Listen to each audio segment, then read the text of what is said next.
Your constant apologizing isn't politeness. It's a trauma response. This isn't just a quirk of being too nice or a habit your parents drilled into you during childhood. It is a deeply rooted psychological reflex that triggers in less than a second, functioning like an invisible shield you hold up against the world. You do it when you ask a waiter for a napkin, when you enter a room you were invited into, or even when it starts to rain. Understanding this reflex reveals a hidden mechanism your brain uses to navigate social danger that you probably didn't even know was there. There is a specific reason your mind chooses to sacrifice your own dignity to protect the feelings of a stranger. You aren't broken for doing this. You're actually operating on a very sophisticated, albeit exhausting, social frequency.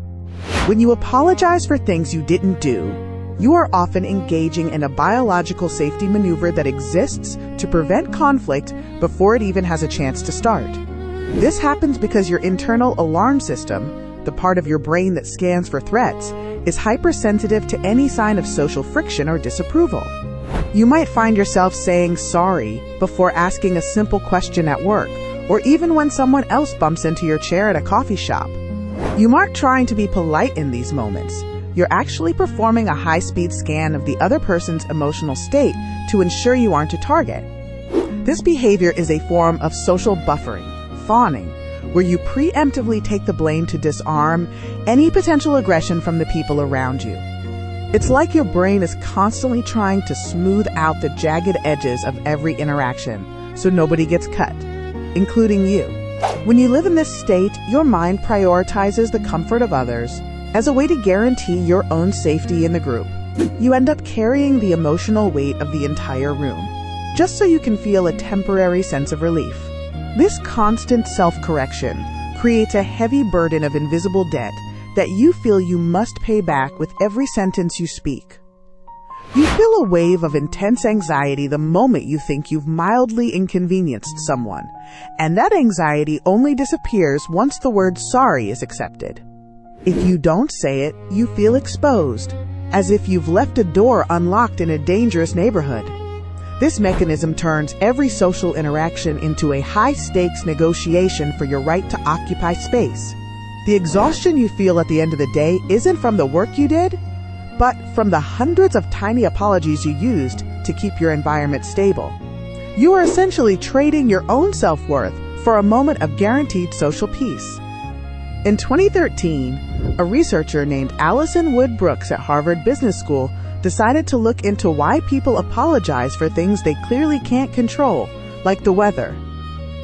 She had an actor go up to strangers in a busy, rainy train station and ask to borrow their cell phone to make a call.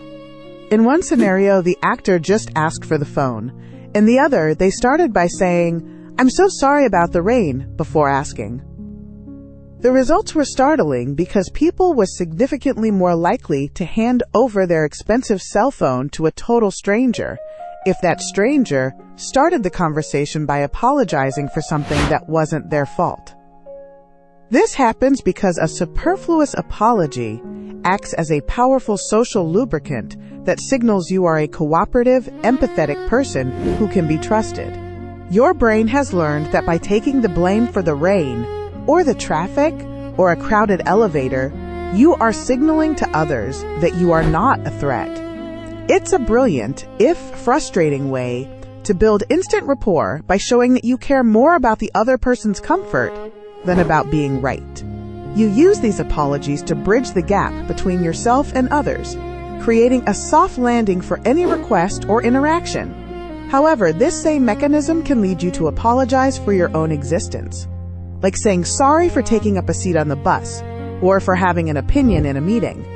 While it builds trust with strangers, it often erodes the trust you have in yourself.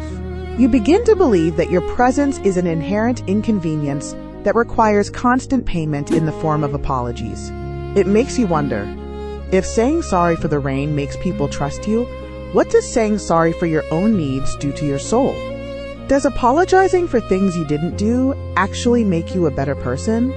Or does it just make you a smaller one? The most overlooked part of this behavior is that it's actually a sign of incredibly high emotional intelligence used as a defensive weapon. You aren't apologizing because you are weak. You are apologizing because you are so sensitive to the emotions of others that you can feel their frustration before they even realize they're feeling it. You are a master at reading the room, but you've been using that mastery to make yourself invisible instead of using it to lead. This is a form of emotional labor, where you are managing everyone else's feelings so you don't have to deal with the fallout of their discomfort. It is a survival strategy that likely served you well at some point in your past, perhaps in a home or environment where emotions were unpredictable. But now, that same strategy is keeping you trapped in a cycle of seeking permission for things you already have the right to do. Your sorry isn't a sign of a mistake, but a sign of your deep desire for connection and harmony in a world that often feels chaotic. It turns out that your constant apologizing is actually a superpower of empathy that you've been using to shield yourself, rather than a flaw you need to fix. The next time someone bumps into you and you feel that sorry rising up in your throat, what would happen if you just met their eyes and said nothing at all?